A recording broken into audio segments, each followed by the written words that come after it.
Magandang gabi po mga kababayan. Nakatanggap po kami ng impormasyon na lumabas na yung aking warrant of arrest. Nakakalungkot po, parang wala yatang due process. Pero ganun pa man, haharapin ko to ng walang takot. At alam kong hindi ako papabayaan ng Diyos dahil wala po akong kasalanan dito. Hilingin ko lang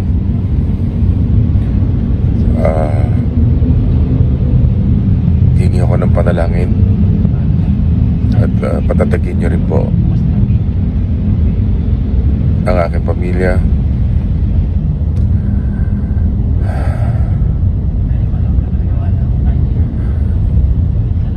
Hindi ko po may paliwanag kung ano nararamdaman ko, sa totoo lang.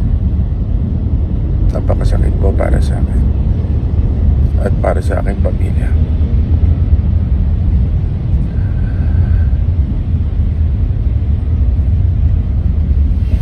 Yun lamang po. Maraming salamat.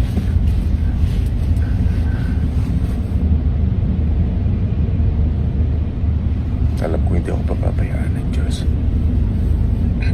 Thank you po sa inyo lahat. Please pray for me.